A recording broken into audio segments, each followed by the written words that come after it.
Hay algo que veo fundamental explicar y que se entienda bien. No es lo mismo calcular que diseñar en fotovoltaica. Son dos cosas diferentes. Constantemente la gente lo mezcla. La gente habla de calcular instalaciones fotovoltaicas cuando realmente se está refiriendo a diseño. Y dice que diseñas instalaciones fotovoltaicas cuando realmente lo único que hace es calcularlo, ¿vale? Y también tengo dicho, y lo repito muchas veces, que no hay que obsesionarse con el cálculo, ¿vale? Hay gente que reduce todo lo que es la fotovoltaica a calcular, ¿no? Quiero aprender fotovoltaica porque quiero montar un negocio, porque quiero trabajar en fotovoltaica, aprendo a calcular. Sí, pero si te quedas en el cálculo no vas a llegar a ningún sitio. Y lo vas a entender bien con este podcast en el que vamos a hablar de cálculo y diseño. El cálculo es aplicar unas fórmulas, no tiene misterio. Es decir, hay una fórmula, la aplicas, te da el resultado. Da igual que sepas de fotovoltaica que no sepas. Simplemente aplicando la fórmula ya sabes lo que hay que hacer. Es decir, que hasta un chaval de 12 años que ni siquiera está en fotovoltaica o que jamás ha visto un panel es capaz de calcular. Solamente necesita una calculadora y la fórmula y ya está. Y saber utilizar y saber despejar la X, como quien dice, ¿no? ¿Qué calculamos en fotovoltaica? Pues distancias entre filas, cuántos módulos puedo poner en un string en función del inversor y del panel, la sección de cable, esas cosas. Es que ponemos la fórmula y obtenemos el resultado, punto. No hay que pensar. Por eso a mí, pues insisto tanto en la gente que se obsesiona y que incluso se gasta hasta 400 o 500 euros en un curso que te enseña las fórmulas cuando luego al final acabas, que solo te enseñan las fórmulas, cuando al final todo eso acaba en una hoja Excel, ni siquiera un software de la NASA, un software ahí súper, hiper, mega especial, con una hoja Excel ya puedes calcular. Por lo tanto, calcular es aplicar fórmulas. El diseño, que es en lo que nos vamos a centrar, es arte. ¿Vale? El diseño no lo puede hacer cualquiera. El diseño, para hacer un buen diseño, tienes que ser un crack en fotovoltaica, eso es así. Tienes que saber las tecnologías que existen en el mercado, tanto de módulos como de inversores, como de otros artefactos. Tienes que saber las tendencias en el mercado en cuanto a la distribución, distribución de módulos, no distribución del material, sino cómo se colocan en los techos o en el suelo, novedades o innovaciones, por ejemplo, con el tema de estructura. Es decir, tienes que saber eso, tienes que dominarlo muy bien y además tienes que entender muy bien al cliente. O sea, al final diseñar, que como digo es arte, es encontrar la mejor solución para el cliente. Tenemos todas las herramientas con las que tenemos que jugar para dar con la mejor solución. Y ojo, la mejor solución no es la más barata o la más cara. La mejor solución no es la que mayor rendimiento da, ¿no? Yo es que voy a poner una instalación fotovoltaica que dé un PR de un, estoy exagerando, 90%.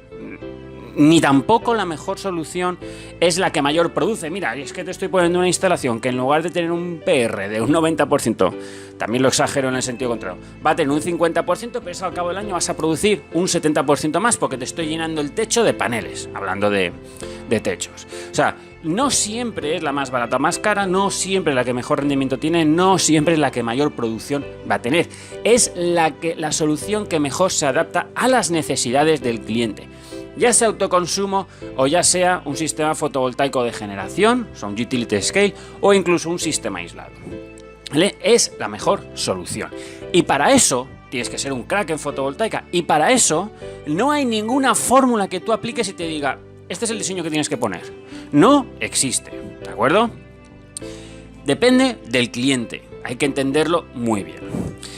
Hacer un buen diseño, ahora veremos qué podemos diseñar, ¿no? Con qué cosas podemos jugar para hacer diseños, ¿no? Pero un buen diseño, que a veces muchas veces vemos las empresas que venden sistemas fotovoltaicos que publican fotos, instalación de no sé cuántos kilovatios en no sé dónde sitio, en no sé qué sitio, mi cliente está contentísimo. Claro, porque el cliente no tiene ni puñetera idea de que es un buen sistema fotovoltaico o no. O sea, ha creído en ti, ha confiado en ti, tú publicas la foto y todos están contentos, ¿no? Pero eso no es diseñar, o sea, llenar el techo de paneles o dibujar paneles en un AutoCAD sin ton ni son o por... Eso no es un buen diseño, ¿vale? Un buen diseño, y esto hay que meterse bien en la cabeza. Y para recordarlo, te digo que un buen diseño son las 3 M. ¿vale? Tú acuérdate de las 3 M. Un buen diseño es bueno de verdad cuando, además de, evidentemente, poner los módulos bien puestecitos, los inversores y todo esto, está pensando en el coste del material. Primera M. Está pensando en el coste del montaje. Segunda M. Y está pensando en el mantenimiento futuro. ¿De acuerdo? Eso es un buen diseño. Un buen diseño no solamente se limita a poner en el techo o en el suelo la instalación fotovoltaica que a ti te guste o que al cliente le pueda gustar. Es que además está pensando en estas 3 M's. En lo que nos va a costar el material, en lo que nos va a costar el montaje y en lo que nos va a costar el mantenimiento. Cuando no se tienen en cuenta estas 3 M's, vemos instalaciones fotovoltaicas, por ejemplo, coplanares en autoconsumo, que no tienen pasillos, ¿vale? Es un mar de paneles, ¡guau! Todo el techo lleno de paneles ya. Y el día de mañana, cuando haya que hacer mantenimiento, pues que se busque la vida, ¿no? El que tenga que hacer mantenimiento. O pisaremos los módulos. Bueno, pues eso no es un buen diseño. O vemos cosas como, no, yo no pongo fusibles de corriente continua, porque el inversor ya tiene fusibles de corriente continua y me los ahorro. Para empezar, los fusibles de corriente continua valen 4 perras, 4 cheles, 4 duros, como lo queramos, 4 pesetas, o sea, 4 nada, no vale nada. O sea, no cuesta nada de dinero, pero vas a ahorrar muchísimo tiempo en material y en ejecución en caso de mantenimientos futuros, ¿de acuerdo? Y luego también pues vemos instalaciones fotovoltaicas pues que hacen barbaridades como poner los inversores a 3 metros de altura. Y estamos poniendo ahí los inversores a 3 metros de altura, ¿por qué? Pues porque quedan bonitos, ya, pero estás pensando en lo que te va a costar ponerlos allí.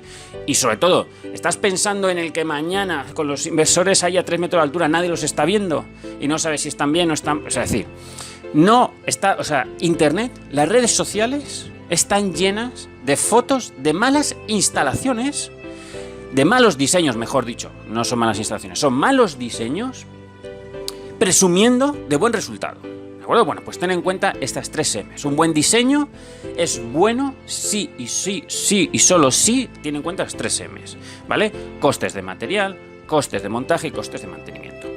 ¿Y qué podemos jugar a la hora de hacer un buen diseño? Bueno, pues podemos jugar con muchísimas cosas, con millones de cosas. Pero si tenemos que hacer o agrupar o dividir, bueno, pues yo haría 3 bloques, ¿no? 1, podemos jugar con los paneles. 2, podemos jugar con inversores.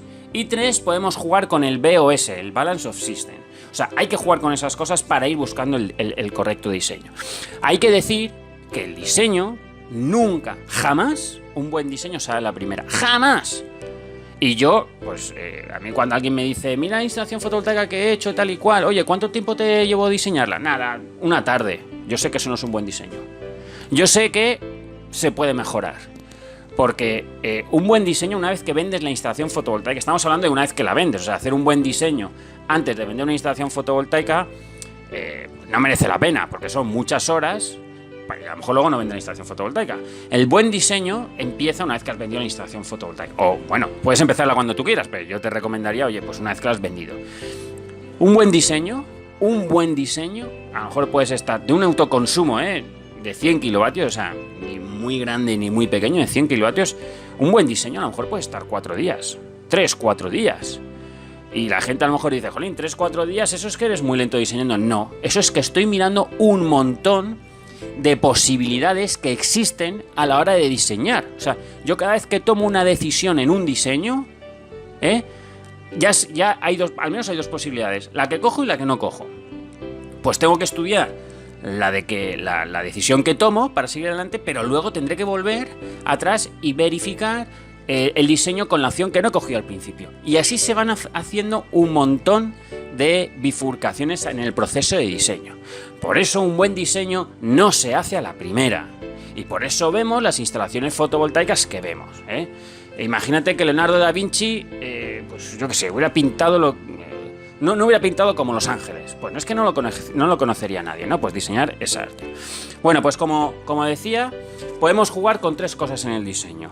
Con los paneles, o con la parte del campo generador, mejor dicho, con la parte eléctrica y y transformación de corriente continua a corriente alterna, es decir, la parte de inversores, y luego con el Balance of System. Ahora voy a hablar, o en este momento, para que no se alargue demasiado, vamos a ver qué podemos hacer en cuanto al diseño, qué cosas, qué variables, qué pautas podemos seguir o con qué podemos jugar a la hora de diseñar lo que es la parte del campo generador. Bueno, pues para empezar podemos hacer dos cositas en el campo generador. Uno, en función del tipo de panel que tengamos, y otro en función de la distribución de módulos que podamos colocar, ¿vale? O sea, aquí podemos tomar diferentes decisiones. Evidentemente, las decisiones que tomemos pues dependerán del presupuesto del cliente, del tipo de techo, del tipo de terreno, de la climatología, de si hay sombras, de si no hay sombras, ¿vale? Pero no me voy a meter ahí, me voy a meter con lo que tú puedes jugar, ¿no? Entonces, en cuanto al tipo de panel, es muy importante, pero muy importante conocer las tecnologías que existen a día de hoy en el mercado. Porque cada tecnología pues te puede ayudar con una cosa u otra. Es decir, tenemos, o sea, por ejemplo, poner policristalino, yo ya no pondría policristalino porque el policristalino es una tecnología que ya, aunque, bueno, pues ha dado mucho de sí, ya pues los fabricantes están dejando de trabajarla, ¿no?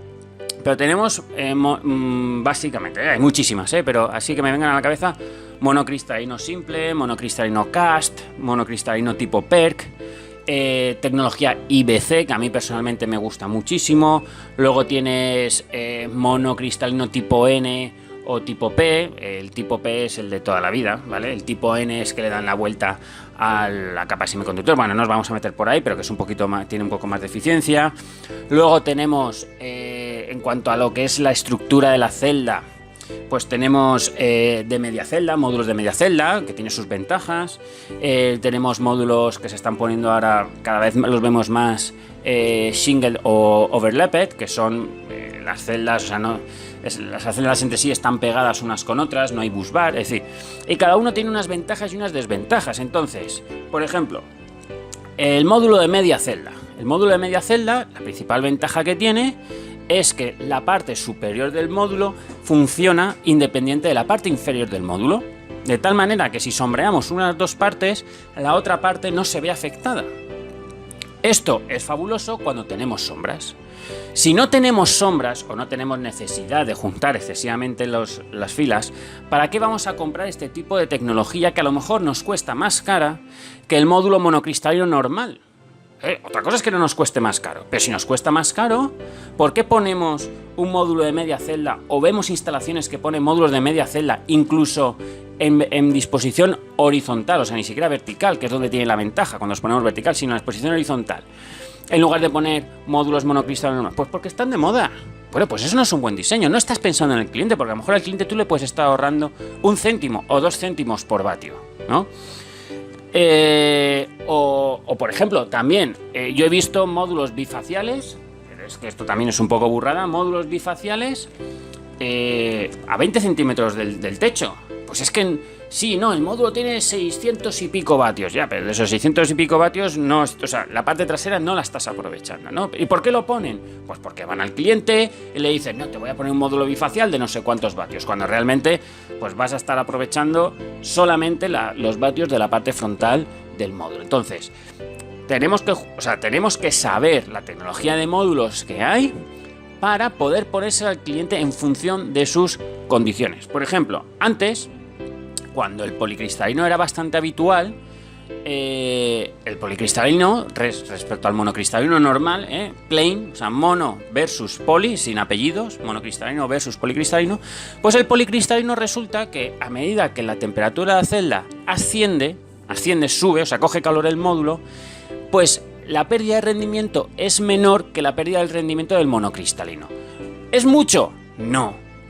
¿Se nota demasiado? Pues depende del proyecto. Si es un proyecto de 1 megavatio, pues a lo mejor al cabo del año sí se puede llegar a notar. Pero si es un proyecto de 50 kilovatios, pues no se nota esa diferencia, ¿no?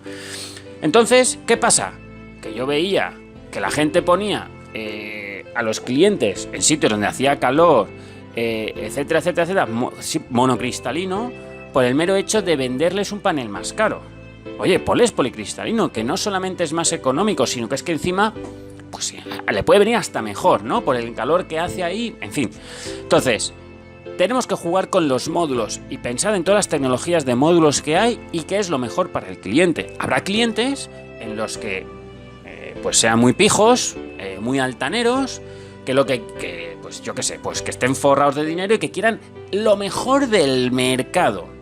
Bueno, pues a lo mejor le tienes que poner un módulo IBC, que es un poquito más caro que un mono-PERC, que a lo mejor luego no va a funcionar mejor, pues porque las características del cliente o de la climatología tal y cual, pues no le van a sacar partido al IBC, ya, pero es que el cliente es lo que mejor le viene, ¿no? Porque es lo que más le gusta. Bien, pues estamos a lo mejor hablando de un buen diseño porque es la mejor solución para el cliente. Técnicamente no, pero a lo mejor para el cliente es la mejor solución. Ahora, no hay que venderle el módulo IBC por el mero hecho de que sea más caro. Es decir, es siempre buscar la mejor solución para el cliente. Entonces, la parte de módulos, de tecnología de módulos, hay que tenerla muy, muy clara, ¿de acuerdo? Porque te puedes llevar proyectos simplemente porque coges la tecnología adecuada, ¿bien? Eso en cuanto al tipo de panel. Pero luego tenemos otra parte, en la parte de diseño, siempre todavía refiriéndonos a la parte de lo que es el campo generador, ¿vale? Todo lo que es donde están los paneles fotovoltaicos, que es el cómo hago la distribución de módulos en el terreno, en el espacio que tenga disponible, ¿de acuerdo? Podemos poner, sobre todo nos estamos refiriendo más, bueno, a la estructura, en fin, bueno, todo esto un poco, ¿no? Podemos utilizar estructura fija o con seguidor, ¿no? El seguidor es, pues, el módulo o el conjunto de módulos, pues está móvil o se mueve a lo largo del día siguiendo el sol de alguna u otra manera. La estructura fija se mantiene fija durante todo el año, ¿no? Bueno, pues hay que entender muy bien, si vamos a la parte de seguidor, pues hay que entender muy bien qué es un seguidor, ¿no? Porque en principio el seguidor pues va a mejorar el rendimiento de la instalación fotovoltaica, va a mejorar la producción. ¿Por qué? Porque voy a estar siguiendo el sol todo el día, ya. Pero hay que tener en cuenta los costes de montaje, hay que tener en cuenta los costes de mantenimiento, ¿vale? Porque una estructura con seguidor, ya sea un eje o a dos ejes, tiene partes móviles, y parte de la energía que produce la instalación fotovoltaica se necesita para alimentar los motores. Antes, los seguidores de dos ejes, cuando empezó todo el tema de la fotovoltaica a nivel de generación, estaban muy de moda, pero solamente se ponían pues a partir de latitudes de 33-34 grados hacia arriba, ¿vale? ¿Por qué? Pues porque de 33 a 34 grados hacia abajo, hacia el Ecuador, cuando nuestro proyecto estaba entre el Ecuador y una latitud de 33 grados norte o 33 grados sur, me da igual, pues resulta que los números no salían, es decir, no merecía la pena la producción extra que conseguías y cómo te la pagaban, porque luego había que pagar mantenimientos, había que pagar todas las paradas que puedan haber, tal, el seguimiento de dos ejes. Ahora está muy de moda el seguimiento a un eje, ¿vale? El eje va en sentido norte-sur, los módulos se mueven del este al oeste, ¿vale? Empiezan por el este, cuando sale el sol, se van poniendo planos a mediodía y se ponen hacia el oeste, y cuando el sol se va hacia el oeste, pues se va a girar hacia el oeste, ¿no? Esos seguidores de un eje se han puesto de moda. Bueno, incluso en zonas cercanas al Ecuador. Pues esto yo creo que es una moda, y yo creo que es una moda pasajera. Porque sí que es verdad que han avanzado muchísimo el tema de los seguidores, pero... Y a lo mejor los números de producción mejoran, por supuesto, ¿no? A lo mejor cuando más cerquita al Ecuador estemos, pues no mejorarán tanto, ¿no? Como a lo mejor si estamos un poquito más lejos. Pero hay que tener en cuenta los problemas que podemos tener luego, pues a nivel de string, que los seguidores que se retuercen, que tienen fallos de aislamiento, aparecen muchísimos fallos de aislamiento con los seguidores de un eje, todo eso todavía hay que mejorarlo. Bueno, pues hay que saber qué funciona y qué no funciona, ¿no?